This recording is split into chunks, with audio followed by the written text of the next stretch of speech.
ഇതെന്താ ഡാൻസ് സ്കൂളാണോ? ആ അതേടോ, താൻ ഡാൻസ് പഠിച്ചിട്ടുണ്ടെന്നല്ലേ പറഞ്ഞത്? അതെ. അപ്പോ തനിക്ക് പറ്റിയ ജോലി ഇത് തന്നെയാ. താൻ വന്നേ, വാടോ.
ഒത്തിരി വൈകിയല്ലോ. ഞാൻ നോക്കിയിരിക്കുകയായിരുന്നു. നല്ല ദൂരല്ലേ ടീച്ചറെ? ഇതാണോ ഗിരി പറഞ്ഞ ആള്? ആ അതെ ടീച്ചർ, പേര് വസുധ. അത്യാവശ്യം നല്ലൊരു നർത്തകിയാണെന്നാ എൻ്റെ ഒരു അറിവ്. ഇനി ബാക്കി കാര്യങ്ങളൊക്കെ ടീച്ചർ നേരിട്ട് ടെസ്റ്റ് ചെയ്ത് മനസ്സിലാക്കിയാൽ മതി. നമുക്കെല്ലാം ശരിയാക്കാം കേട്ടോ. ടീച്ചറിന് വിളിച്ച് ശീലിച്ചതുകൊണ്ട് അത് തുടരുന്നു എന്ന് മാത്രം. ബന്ധങ്ങളൊക്കെ അകന്നു പോകുന്ന ഈ കാലത്ത് ഗിരിയെ പോലുള്ള ചിലരെങ്കിലും അപൂർവമായിട്ട് ഞങ്ങളെപ്പോലുള്ളവരെ അന്വേഷിച്ചു വരുന്നുണ്ടല്ലോ. അതുകൊണ്ട് ഈ ബന്ധം മുറിഞ്ഞു പോകാതെ ഇപ്പോഴും നിലനിൽക്കുന്നു. കുഞ്ഞുങ്ങളെ കൊണ്ടുവന്നില്ല അല്ലേ? ഒരുപാട് ദൂരം ഓടാനുള്ളതല്ലേ, പിന്നെ കാടും. രണ്ടുപേരും അത്യാവശ്യം നല്ല വികൃതികളാ. അങ്ങനൊന്നും അല്ല ടീച്ചറെ, അങ്ങനെ വഴക്കാളികളൊന്നും അല്ല എന്റെ മക്കള്. ദൂരം കൂടുതലുള്ളോണ്ട് കൊണ്ടുവരണ്ടെന്ന് പറഞ്ഞതുകൊണ്ടാ. അല്ലെങ്കിലും മക്കളെ പറഞ്ഞ അമ്മമാർക്ക് ഇഷ്ടപ്പെടില്ല. സോറി ടീച്ചറെ, ഞാനത് മറന്നുപോയി. അതൊക്കെ പോട്ടെ, വസുതയ്ക്ക് ഇവിടെ ജോലി ചെയ്യുന്നതില് ബുദ്ധിമുട്ടൊന്നും ഇല്ലല്ലോ? ഏയ് ഇല്ല ടീച്ചറെ. ജോലി എന്നതിനേക്കാൾ വസുതയ്ക്കും മക്കൾക്കും സുരക്ഷിതമായിട്ട് നിൽക്കാൻ പറ്റുന്നൊരിടം, അതാണ് ഞാൻ അന്വേഷിക്കുന്നത്.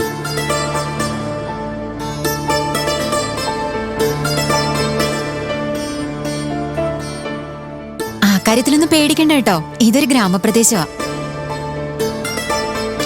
അതുമാത്രമല്ല, ചുറ്റും വലിയ കാടും കൂടിയാണ്.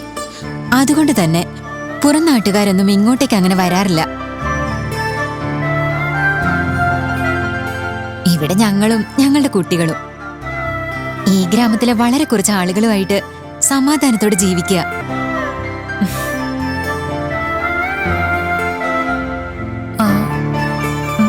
അതാരാ കുട്ടി?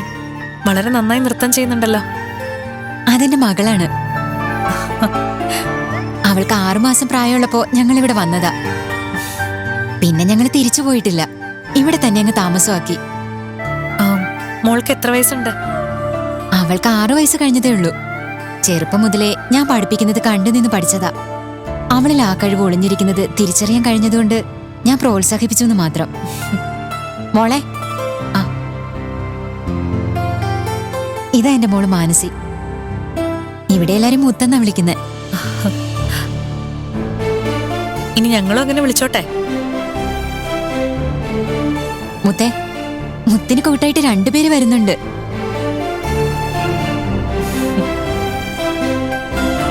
ആന്റിക്ക് 2 മക്കളുണ്ട്, അവരും ഇങ്ങോട്ടേക്ക് വരുന്നുണ്ട്. മോള് പോയി ഈ ആന്റിയെ നമ്മുടെ സ്കൂളൊക്കെ ഒന്ന് കാണിച്ചു കൊടുക്ക്. അപ്പോഴേക്കും അമ്മയും ഗിരിയങ്ങളും ഒന്ന് സംസാരിക്കട്ടെ. വേണ്ടി, ഞാൻ ക്ലാസ്സെല്ലാം കാണിച്ചു തരാം.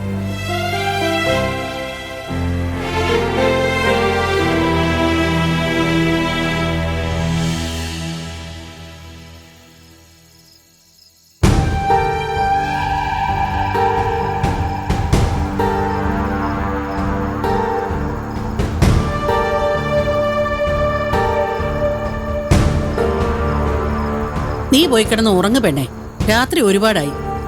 അവൻ ഇങ്ങോട്ട് തന്നെയല്ലേ വരുന്നത്. അമ്മ പോയി കിടന്നുറങ്ങാൻ നോക്ക്, ഞാൻ വന്നോളാം. ഈ അർദ്ധരാത്രി 12 മണി സമയത്ത് നിന്നെ തനിച്ചാക്കിയിട്ട് ഞാൻ പോയി കിടന്ന് ഉറങ്ങാനോ? നിനക്കെന്താ ഭ്രാന്താണോ? എനിക്ക് പിന്നെ അത് ആവശ്യത്തിനുണ്ട്, അതുകൊണ്ട് അമ്മ ചെല്ല്. എനിക്കിതൊന്നും പുത്തരിയല്ല. ഇതാ പറയുന്നത്, നേരത്തിനും കാലത്തിനും മക്കളൊക്കെ ഉണ്ടാവണമെന്ന്. കുഞ്ഞുങ്ങളൊക്കെ ഉണ്ടെങ്കിലേ ഒരു കുടുംബം കുടുംബമാവുള്ളൂ. ഇതിപ്പോ ആകെ 2 പേര്. വല്ലപ്പോഴും അവന്റെ അമ്മ വന്ന് നിന്നാലായി. ഒരു കുടുംബമാണെന്ന് അവനോട് തോന്നണ്ടേ? ആ വസ്തുയിടത്തിയുടെ ശാപമാണെന്ന് തോന്നുന്നു. ഇവിടെ ലച്ചു പോയതിനു ശേഷം പിന്നെ ഒരു കുഞ്ഞ് ജനിച്ചിട്ടില്ല. രഞ്ജു മരിക്കാൻ കാരണം രജിതയല്ലേ? അതിന് നിങ്ങളെന്ത് പഴച്ചു? തൽക്കാലം അമ്മ പോയി കിടന്നുറങ്ങാൻ നോക്ക്. ഉറക്കൊഴിഞ്ഞ് എന്തെങ്കിലും വരുത്തി വെക്കണ്ട. ഏതായാലും അവൻ വരട്ടെ, എന്നിട്ട് കിടക്കാം ഇനിയിപ്പോ.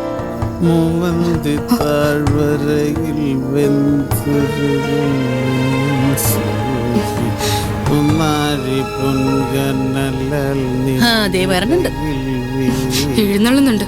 ഇനി ഏത് കോലത്തിലാണോ ദൈവമേ. ഇതൊന്നും ഇങ്ങനെ വിട്ടാ ശരിയാവില്ല. അവനിങ്ങി വരട്ടെ, 2 വാക്ക് ചോദിക്കുന്നുണ്ട്. അമ്മ ഒന്ന് മിണ്ടാതിരുന്ന മാത്രം മതി. എനിക്കറിയാം എന്താ വേണ്ടതെന്ന്.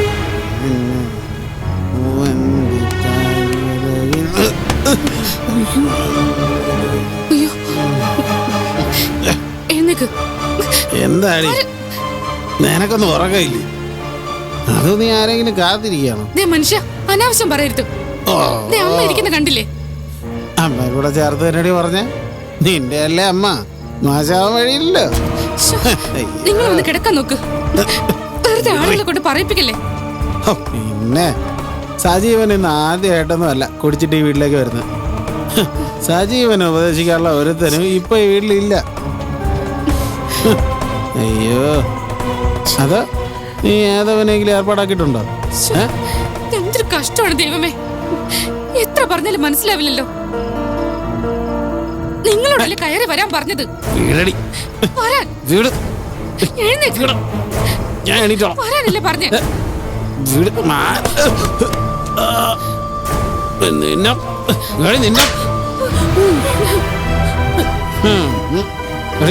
നിന്നെ പൊന്നാര മോളെ, നീ എന്നെ തല്ലോടെ മാത്രം ആയില്ലോടി. നിന്നെ കൊല്ലോടി. നിന്നെ നിന്നെ ശരിയാക്കോടി ഞാൻ.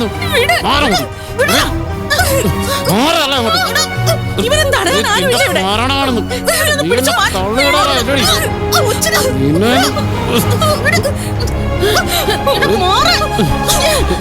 നിന്റെ മരണം അടിയുന്നു. നീ എന്നെ തള്ളിയിടൂല്ലേ?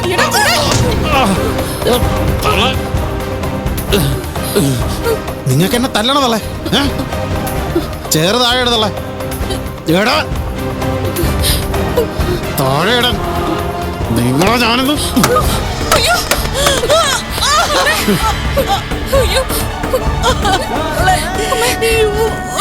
എന്തെങ്കിലും പറ്റിയോ അമ്മേ?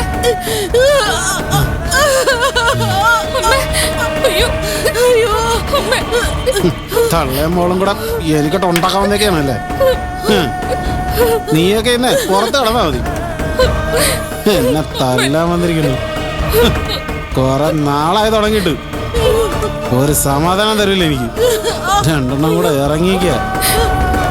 ഞാൻ കള്ളുകൂടിയനല്ലേ, കള്ളുകൂടിയൻ. കാണിച്ചു തരാൻ നിന്നെയൊക്കെ. ഇന്നൊരു ദിവസം മഞ്ഞം കൊണ്ട് പുറത്ത് കിടന്നു. അത് മതി. എനിക്കിട്ട് ഉണ്ടാക്കാൻ വന്നേക്ക് രണ്ടും കൂടെ.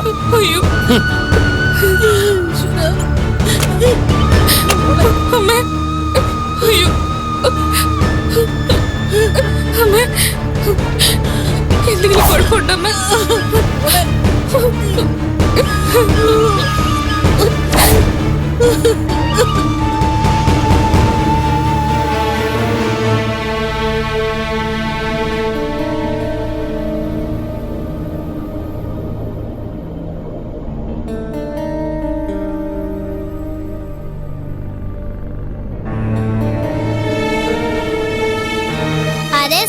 നോക്കുന്ന അമ്മയാണോ? അമ്മയും അങ്കിളും ഇനിയും വന്നില്ലല്ലോ ചേച്ചി. രാത്രിയായില്ലേ? അമ്മ അച്ഛനും ഇപ്പം വരും സച്ചൂട്ട.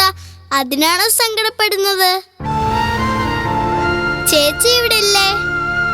ചേച്ചി സച്ചൂട്ടൻ ഇഷ്ടല്ലേ? ചേച്ചി സച്ചൂട്ടന് ഇഷ്ടമാ. പിന്നെ എന്തിനാ സച്ചൂട്ടൻ വിഷമിക്കുന്നേ? സച്ചൂട്ടൻ അകത്തോ, നമുക്ക് എന്തെങ്കിലും കഴിച്ചാലോ? അമ്മ അച്ഛന് വരുമ്പോ നമ്മള് ഫുഡൊന്നും കഴിച്ചില്ലെങ്കിലേ അവർക്ക് വിഷമാവും. അകത്ത് വരുന്നില്ല ചേച്ചി. അവിടെ ഷൈനി ആന്റി ഉണ്ട്. സച്ചൂട്ടനെ വഴക്ക് പറയും. സച്ചൂട്ടനെ ആരെങ്കിലും വഴക്ക് പറഞ്ഞാലേ അവരെ ചേച്ചിയും വഴക്ക് പറയും. ഒരു കാര്യം ചെയ്യാം, ചേച്ചി ഫുഡ് ഇങ്ങോട്ട് എടുത്തോണ്ട് വരാം.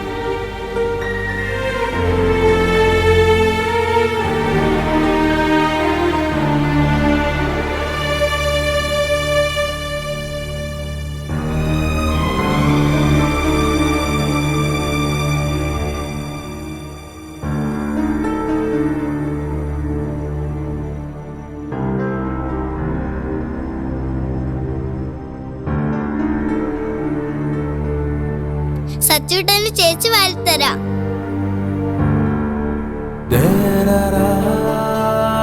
ചേച്ചിക്കും വിശക്കുന്നില്ലേ? ചേച്ചിക്കും കഴിക്കണ്ടേ? ചേച്ചി സച്ചുമോൻ കഴിച്ചിട്ട് കഴിച്ചോളാം.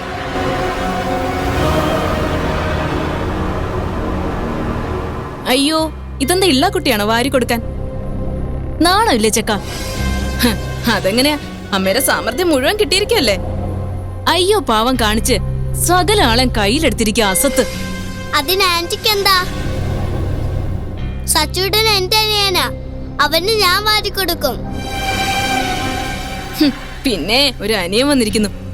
ഇതൊക്കെ വലുതാകുമ്പോ അറിയാം എന്താ സ്വഭാവമൊന്നും. ആ, അറിയാനൊന്നുമില്ല, അയാളുടെ അല്ലേ പുത്രൻ. ആ സ്വഭാവം കിട്ടാതിരിക്കില്ല. ആന്റി സച്ചൂട്ടനെ ഒന്നും പറയണ്ട, എനിക്കിഷ്ടല്ല. ഞങ്ങൾ ആന്റിയോട് വരിക്കിനൊന്നും വരുന്നില്ലല്ലോ. ആന്റി ഞങ്ങളോട് സംസാരിക്കണ്ട. എന്താ ഒരു നെകളിപ്പ്. ഇവിടെ ഉള്ളതിന്റെ ശല്യം പോരാഞ്ഞിട്ട് വേറെ ഒന്നിനെ കൂടി കെട്ടി എഴുന്നള്ളിച്ച് കൊണ്ടുവന്നിരിക്കുന്നു. എന്താ ഇവിടെ സന്ധ്യാസമയത്ത് എന്തൊരു ബഹളം ഇത്? ശരണേ, നീയാണോ അതോ ഇവരാണോ കുട്ടികള്? ഈ കുഞ്ഞുങ്ങളുടെ ബോധം പോലും ഇല്ലേ നിനക്ക്? ഇവരെ ദേഷ്യം പിടിപ്പിക്കാനായിട്ട് എന്തെങ്കിലും ഒരു കാരണം ഉണ്ടാവും നിനക്ക് എപ്പോഴും. അത് പിന്നെ അതിന് എന്നോട് തറുതല പറഞ്ഞു, അതുകൊണ്ട് പറഞ്ഞതാ. അല്ല അച്ഛമ്മേ, ആന്റി കള്ളം പറയാ. ഞാൻ സച്ചൂട്ടന് ഫുഡ് വാരി കൊടുക്കുകയായിരുന്നു. അന്ന് ആന്റി വന്ന് വെറുതെ ഞങ്ങളെ വഴക്ക് പറഞ്ഞതാ. അതിന് നമ്മുടെ കുഞ്ഞല്ലേ. എവിടുന്ന് വന്ന് ഈ ചെക്കന് അവള് ഫുഡ് വാരി കൊടുക്കുന്നു?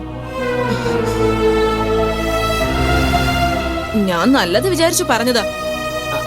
അല്ലെങ്കിലും ഈ വീട്ടിൽ ഞാൻ എന്ത് പറഞ്ഞാലും കുറ്റമല്ലേ. അത് കണ്ടല്ലേ ഇവള് വളരുന്നത്. ആന്റിയോട് ഞാൻ പലതവണ പറഞ്ഞിട്ടുണ്ട്, സച്ചൂട്ടന് എവിടുന്നെങ്കിലും വന്നേയല്ലേ എന്റെ അനുജനാണെന്ന്. മതി മതി ശരണേ, നീ അകത്തേക്ക് പോയേ.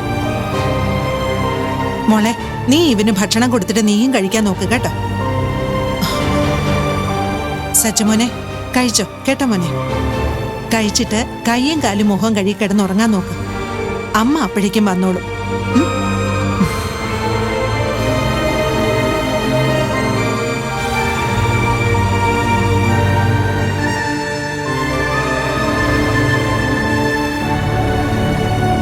ആന്റിയുടെ മക്കളൊക്കെ എപ്പോഴാ വരാ? ആന്റി ഇനി വരുന്ന ദിവസം മക്കളെയും കൊണ്ടുവരാം. അന്ന് മോക്ക് പരിചയപ്പെടുത്തി തരാം കേട്ടോ. ശരി ആന്റി, ഇപ്പൊ ഞാൻ കളിക്കാൻ പൊയ്ക്കോട്ടെ? മോള് പൊയ്ക്കോ. ആന്റി പോയിട്ട് അമ്മയോട് സംസാരിക്കട്ടെ. ശരി ആന്റി.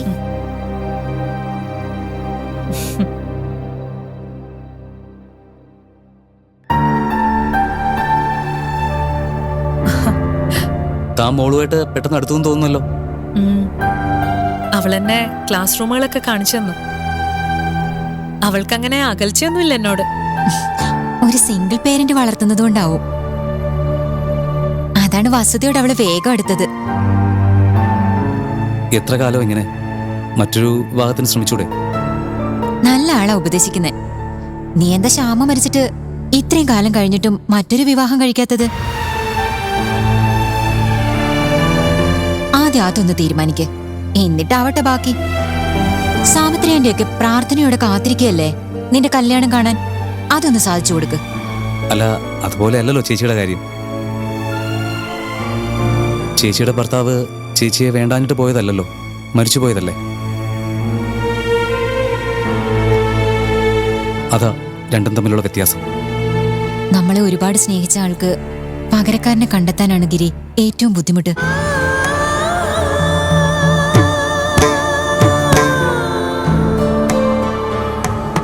നമ്മളെ ചതിച്ചൊരാൾക്ക് പകരം മറ്റൊരാളെ കണ്ടെത്തുക വലിയ ബുദ്ധിമുട്ടുള്ള കാര്യമല്ല.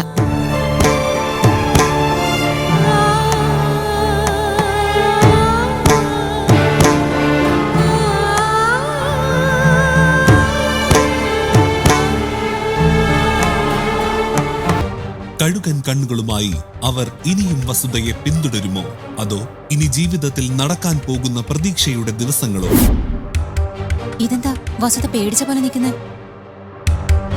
ആരാന്നറിയില്ല, കുറച്ചുപേര് ഞങ്ങളെ ആക്രമിക്കാനായിട്ട് വന്നു. നിലനിൽപ്പിന് വേണ്ടിയുള്ള ഈ ഓട്ടപ്പാച്ചിലിനിടയിൽ ഇനി സംഭവിക്കാൻ പോകുന്നതെന്ത്? കാണുക വസുധ തുടർന്നുള്ള ഭാഗങ്ങളിൽ. നമസ്കാരം, ഞാൻ ഉഷ ഹസീന. നിങ്ങൾ എല്ലാവരും വസുധ സീരിയൽ കാണുന്നുണ്ട് എന്ന് എനിക്കറിയാം. നിങ്ങളുടെ വിലയേറിയ പ്രോത്സാഹനവും അഭിപ്രായങ്ങളും ഒക്കെയാണ് ഞങ്ങളുടെ സീരിയലിൻ്റെ വിജയം. നിങ്ങൾക്ക് എല്ലാവർക്കും ഞാൻ ചെയ്യുന്ന ജാനകി എന്ന കഥാപാത്രത്തെ ഒരുപാട് ഇഷ്ടമാണെന്ന് എനിക്കറിയാം. പക്ഷേ ഇതുവരെ കണ്ട ജാനകിയുടെ മുഖമല്ല ഇനി വസുധയിൽ നിങ്ങൾ കാണാൻ പോകുന്നത്. മറ്റൊരു മുഖവുമായിട്ട് ഞാൻ വരുന്നു. കാണാൻ മറക്കരുത്. കൗമുദി ചാനലിലും യൂട്യൂബിലും വസുധ.